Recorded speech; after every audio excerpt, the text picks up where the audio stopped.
નમસ્કાર મિત્રો, આજે આપણે એક એવા વિષય ઉપર ચર્ચા કરવા માટે મળ્યા છીએ કે જે વિષય ખૂબ જ અગત્યનો છે અને આપણા ઘણા સબસ્ક્રાઈબર તરફથી આ બાબતેના અઢળક પ્રશ્નો ફોનના માધ્યમથી, વોટ્સએપના માધ્યમથી પૂછવામાં આવેલા છે અને જેથી આપણે વિચાર્યું કે આપણે એક એ વિષય ઉપર ચર્ચા કરીશું.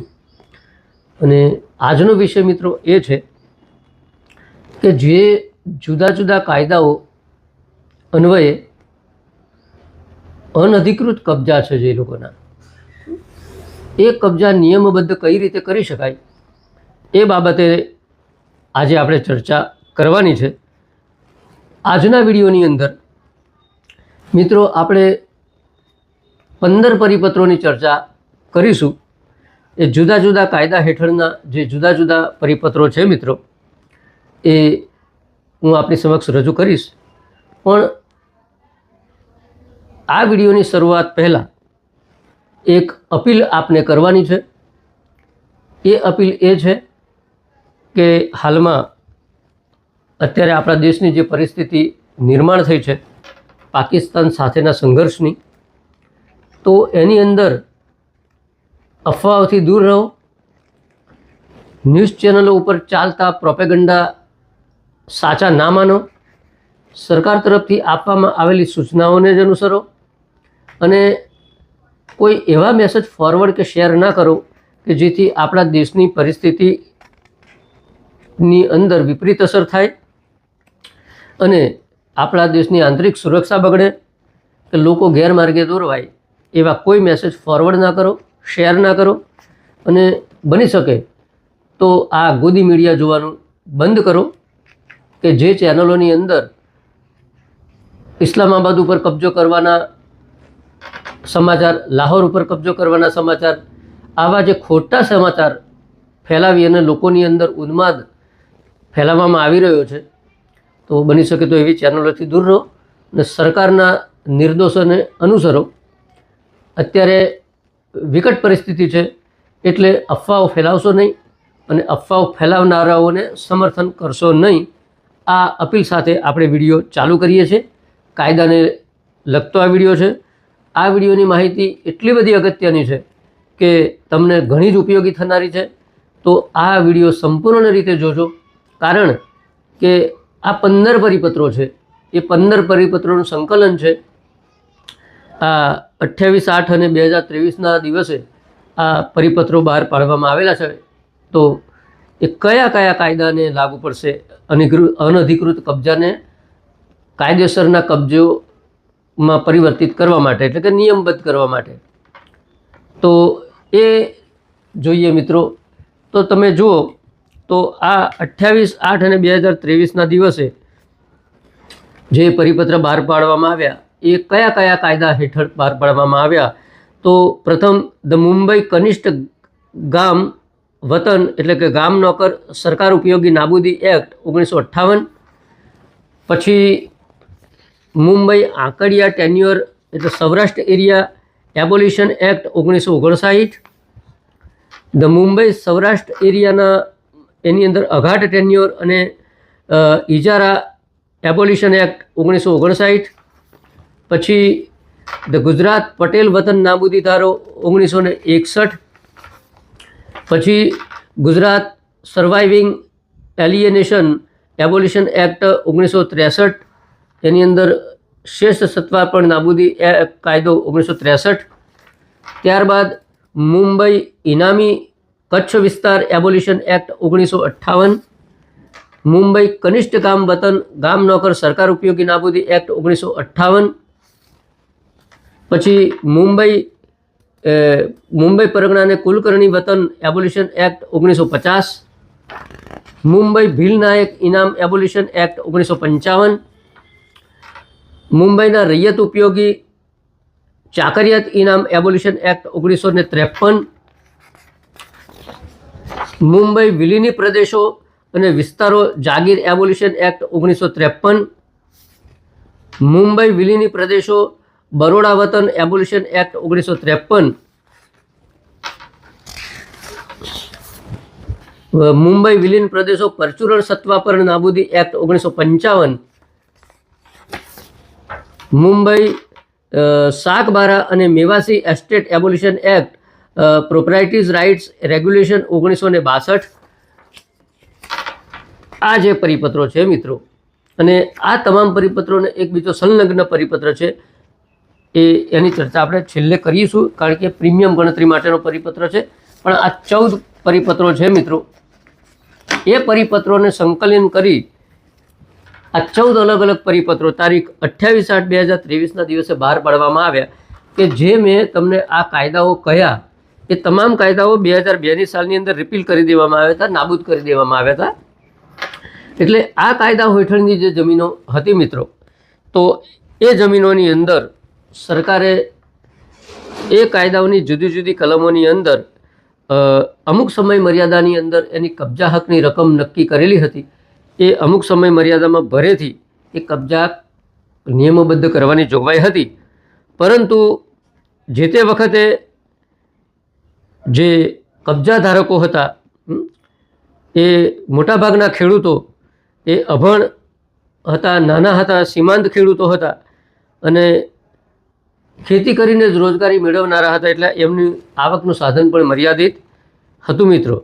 તો અને કાયદાની અજ્ઞાનતાના કારણે એ આ જોગવાઈઓની અંદર સમયસર એમણે રકમ ભરી નહીં, અને જેથી એ રકમ નહીં ભરવાના કારણે એમનો કબજો એ અનધિકૃત એટલે કે ગેરકાયદેસરનો કબજો બનેલો. અને હાલમાં પણ આ જમીનો એવા અનધિકૃત કબજા ધારકના કબજામાં છે, અથવા તો નામ હોવાના કારણે એમણે આવી જમીનો કોઈને વેચી દીધી છે. તો આ પ્રકારના કેસોની અંદર કાયદાની જોગવાઈ એવી છે કે સમયસર એમણે કબજા હકની રકમ ભરપાઈ કરેલ નહીં હોવાથી એમનો કબજો કાયદેસરનો ગણાતો નથી, અને એમને સમય મર્યાદા વધારી આપવામાં આવેલી હતી જે તે વખતે. તો એ સમય મર્યાદામાં પણ એમણે કબજા હકની રકમ ભરપાઈ કરેલી નથી, અને હવે એ સમય મર્યાદા વધારી શકાય એમ પણ નથી.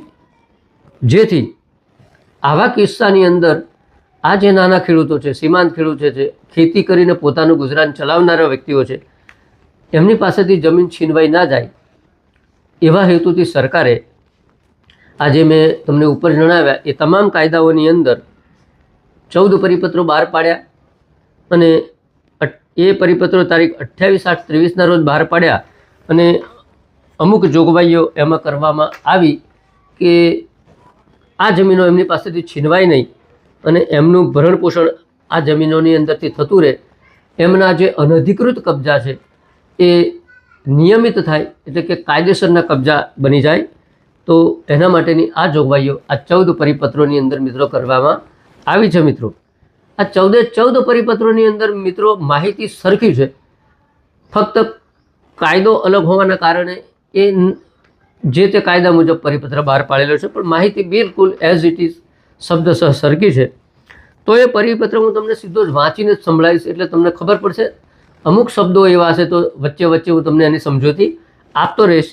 તો આ પરિપત્રની અંદર મિત્રો કાળજીપૂર્વકની પુખ્ત વિચારણાની અંતે જે તે મેં કાયદો કહ્યો એની અંદર અનધિકૃત કબજા નિયમબદ્ધ કરવા માટે એ નીચે મુજબ ઠરાવવામાં આવે છે. એની અંદર અનુક્રમ નંબર 1, તો રિગ્રાન્ટ કરેલ જમીનની બજાર કિંમત નિયત સમયમાં ભરપાઈ ન કરનાર કબજેદાર અથવા તેમના વારસદારો જો આવા અનધિકૃત ધારણ કરનાર હોય, અથવા કબજા હકની રકમ ભર્યા સિવાય જે જમીનોની તબદીલીઓ થઈ ગયેલ હોય અને હાલ આવી જમીનો અન્ય ઇસમના કબજામાં હોય તેવા હાલના કબજેદારો પાસેથી પ્રવર્તમાન જંત્રી કિંમતની 20% કબજા હકની રકમ વસૂલી આવા અનધિકૃત કબજા નિયમિત કરવી આપવાના રહેશે. મેં આપને જણાવ્યું મિત્રો, તો આવા અનધિકૃત કબજા ધારકોએ હાલની જંત્રીના 20%ની રકમ અરજી કરવાની છે એમણે, અને એમાં હાલની જંત્રીના જે 20%ની રકમ છે એ કબજા હકની રકમ સરકારમાં ભરેથી આવા જે અનધિકૃત કબજાઓ છે એ નિયમબદ્ધ થઈ જશે અને નિયમબદ્ધ કરી આપવાના રહેશે એવી જોગવાઈ આ પરિપત્રની અંદર કરવામાં આવી છે. આમાં 2 વસ્તુ છે, જે લોકોની જે મૂળ ખેડૂત છે એમના કબજામાં હોય એમને પણ લાગુ પડશે, અને આવા અનધિકૃત કબજા ધારકોએ પોતાના નામ હોવાના કારણે આ જમીનો કોઈને વેચી દીધી છે તો વેચાણ રાખનારે પણ આ એમના કબજા વેચાણ રાખનાર પણ પ્રથમ દર્શનીય અનધિકૃત કબજા ધારક કહેવાય, પણ એમણે પણ આનો લાભ મળી શકે છે. એટલે એમણે પણ 20% રકમ ભરીશો જંત્રીની તો એ એમનો કબજો નિયમ કાયદેસરનો ગણી શકાશે.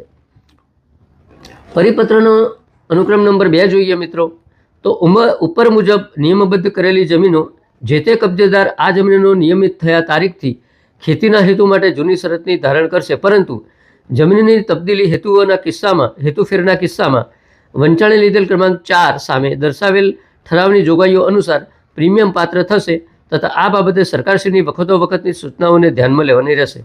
એટલે કે આ નિયમિત કબજા નિયમબદ્ધ થયા પછી ખેતીથી ખેતીના હેતુ માટેનો પ્રસંગ હોય તો એ જમીન જૂની શરતની ગણાશે, પણ ખેતીથી બિનખેતીના હેતુ માટે કે કોઈ બીજા અન્ય હેતુના માટે જો એનો તબદીલ કરવાની હોય, ખેતીથી ખેતીના હેતુ માટે તબદીલ કરવાની હોય તો કોઈ પ્રશ્ન નથી, જૂની શરતની જ ગણાય. પણ ખેતીથી બિનખેતીના હેતુ માટે કે બીજા કોઈ ઇન્ડસ્ટ્રીયલ હેતુ માટે કે રહેઠાણના હેતુ માટે તબદીલ કરવાની હોય તો આ સાથેનો એક બીજો પરિપત્ર છે એની જોગવાઈઓ અનુસરવાની છે મિત્રો. એ જે આ પરિપત્ર અનુક્રમ નંબર 4 એટલે કે મહેસૂલ વિભાગનો તારીખ 15/4/23નો પત્ર છે, એ 15/4/23નો પરિપત્રની અંદર જે જોગવાઈઓ છે એની અનુસરવાનું છે. છેલ્લે આ 15/4/23ના પરિપત્રની જોગવાઈઓમાં ટૂંકમાં તમને કહીશ, પણ અત્યારે આ પરિપત્રના અનુક્રમ નંબર આપણે 3 જોઈએ તો તારીખ 8/1/80ના ઠરાવ ક્રમાંક 100/100 એના ફકરા નંબર 6(2) દર્શાવેલ જે 8 એકરની મર્યાદા આવી જમીનોના કબજા નિયમિત કરવાના હેતુમાં કેસોમાં લાગુ પાડવાની રહેશે નહીં. પહેલાં શું હતું મિત્રો તો 8 એકરની મર્યાદા હતી કે 8 એકરથી વધારે જમીનો એ ધારણ કરી શકાય નહીં, પરંતુ આ જમીનોમાં ગુજરાત ખેત જમીનોના ટોચ મર્યાદા અધિનિયમ 1960 અને તેમાં થયેલ વખતોવખતના સુધારાની જોગવાઈએ લાગુ પાડવાની રહેશે. હવે એ 8 એકરની વાડી નહીં પણ જમીન ટોચ મર્યાદા અધિનિયમની અંદર જે જોગવાઈઓ છે જે તે ક્ષેત્ર વિસ્તારમાં જે છે એ લાગુ પાડવાની રહેશે. એમાં થયેલા સુધારા વધારા નોટિફિકેશન પરિપત્રો એ બધાને ધ્યાને લેવાના રહેશે. નંબર 4 જોઈએ મિત્રો તો આવા અનધિકૃત કબજા નિયમિત કરવાની સંપૂર્ણ સત્તા આથી કલેક્ટરશ્રીને રહેશે. એટલે તમારે આવો કોઈ કબજો નિયમિત કરવાની અરજી કરવી હોય તો તમે કલેક્ટરશ્રીને કરી શકો છો. નંબર 5 ઉક્ત ઠરાવ હેઠળની જમીનો પરત્વે સરકાર પક્ષે દાખલ કરવામાં આવેલ પિટિશન અપીલો આ ઠરાવ અમલમાં આવેથી વિડ્રો કરવાની રહેશે અને ઉક્ત ઠરાવ મુજબ તમામ કલેક્ટરશ્રીઓએ સદ્રવ જમીનો નિયમિત કરવાની રહેશે. હવે જો તમને જે મેં ઉપર જણાવેલા કાયદાઓ જે કહ્યા એ મુજબ તમારી કોઈ અપીલો ચાલતી હોય તો એ ભૂલથી ચાલતી રહેલી અપીલો છે લગભગ આ પરિપત્ર મુજબ, તો તમારે એવી અપીલોની અંદર પણ એક અરજી આપવાની રહેશે આ પરિપત્ર ટાંકીને, આ પરિપત્રનો સંદર્ભ આપીને કે આવી અપીલો અને પિટિશનો સરકારે વિડ્રો કરી દેવાની રહેશે અને આવા અધિકૃત કબજા એને નિયમબદ્ધ કરવાના રહેશે. આ બાબતના આ પરિપત્રો છે મિત્રો. એ વિડીયોની શરૂઆતની અંદર મેં તમને જણાવ્યું એ કાયદાઓની અંદર લાગુ પડે છે. હવે જ્યારે ખેતીથી ખેતીના હેતુ માટે તો જૂની શરત ગણાય, પણ ખેતીથી બીજા હેતુઓ માટે જ્યારે એ બાબત આવે છે તો એની અંદર આપણે અનુક્રમ નંબર એનો જોયો હતો કે 4થી જે આ મૂળ ઠરાવના પેરા નંબર 2ની અંદર એ ઠરાવ ક્રમાંક 4નો જે ઉલ્લેખ કરેલો છે એ મુજબનું પ્રીમિયમ ગણવાનું રહેશે. એટલે જો તમારે ખેતીથી ખેતી માટે તો જૂની શરતની જ ગણાશે, બરાબર છે, એટલે એનો કોઈ પ્રશ્ન રહેતો નથી. પરંતુ જમીનની તબદીલી હેતુફેરના કિસ્સામાં વંચાણને લીધે ક્રમાંક 4 મુજબ એ ઠરાવની જોગવાઈ અનુસરવાની રહેશે. એટલે કે ખેતીથી ખેતીમાં આ પરિપત્રના અર્થઘટન મુજબ તમારે કોઈ પ્રીમિયમ ભરવાનું રહેતું નથી. પણ આ જે પરિપત્ર છે એ 15/4નો છે, બરાબર, 15/4/23નો, એમાં આપણે જોઈએ તો એની અંદર કેટલું એ છે તો એની અંદર પ્રીમિયમનો દર ખેતીથી ખેતીના હેતુ માટે તો 0 છે, એમાં કંઈ ભરવાનો રહેતો નથી. પણ ખેતીથી ખેતીના હેતુ માટે જૂની શરત એ જો સમગ્ર શહેરી વિસ્તારોને એ બધું યુએલસી વિસ્તાર હોય, મહાનગરપાલિકા વિસ્તાર, શહેરી વિકાસ સત્તામંડળો, બીજા સત્તામંડળો, પાલિકા નોટિફાઈડ એરિયા અને કેન્ટોનમેન્ટ એરિયા, તો એની અંદર 20%નો દર નક્કી કરેલો છે. અને ખેતીથી બિનખેતીના હેતુ માટે હોય તો એની અંદર 30, સમગ્ર રાજ્યનો વિસ્તાર તો એ 30%નો દર નક્કી કરેલો છે મિત્રો.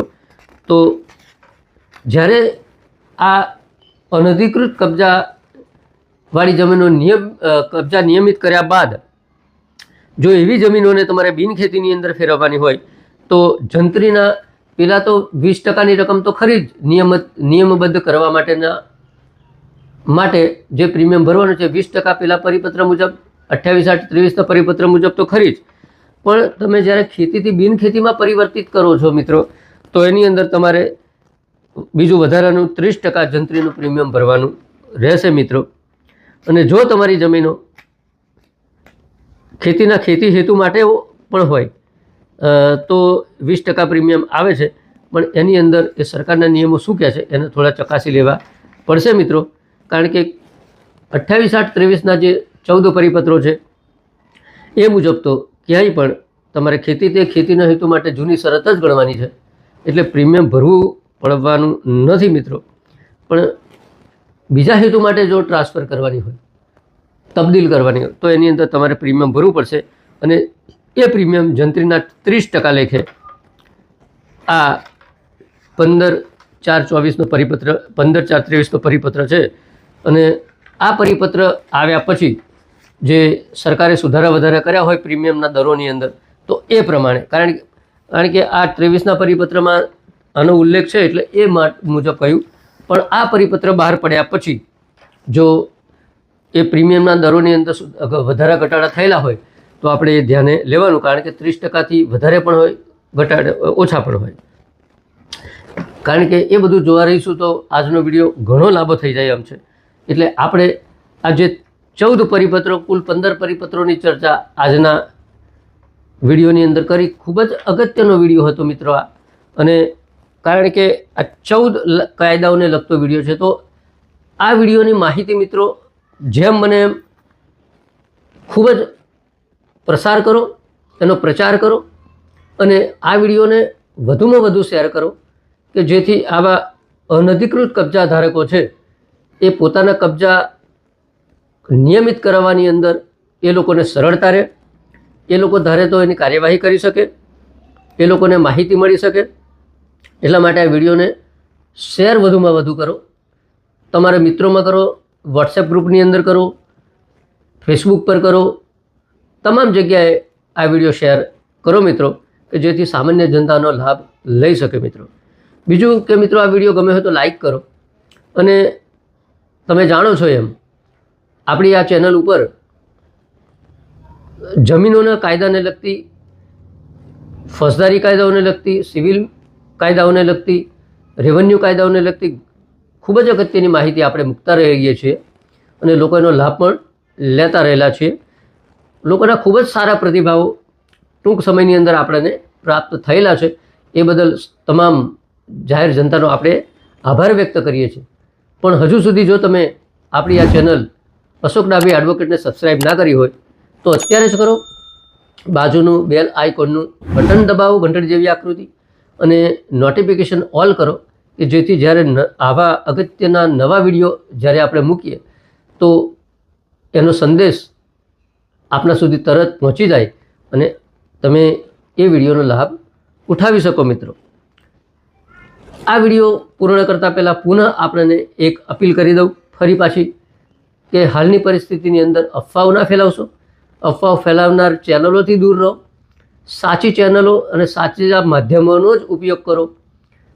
ગભરાશો નહીં, ડરશો નહીં અને સંગ્રહખોરી ના કરશો. અને સરકારની માર્ગદર્શક સૂચનાઓનો અમલ કરો. આખો દેશ અત્યારે સરકારની પડખે છે. સરકારની ઘણી બધી ભૂલો છે, પણ અત્યારે આપણે એ ભૂલો કાઢવાનો સમય નથી. ફરી વખત સરકારનું ધ્યાન એ ભૂલો ઉપર આપણે દોરીશું. અગાઉ પણ દોરતા રહેલા છે, ફરી પણ દોરીશું. કારણ કે અત્યારે ભૂલ ઉપર ધ્યાન દોરવાનો સમય નથી. અત્યારે સરકારને સાથ આપવાનો સમય છે. એટલે સરકારની સાથે રહીએ અને અફવાઓ ના ફેલાવીએ. ફરી આપણે નવા વિષય સાથે મળીશું. ત્યાં સુધી રજા આપો. જય હિન્દ, જય ભારત, જય સંવિધાન.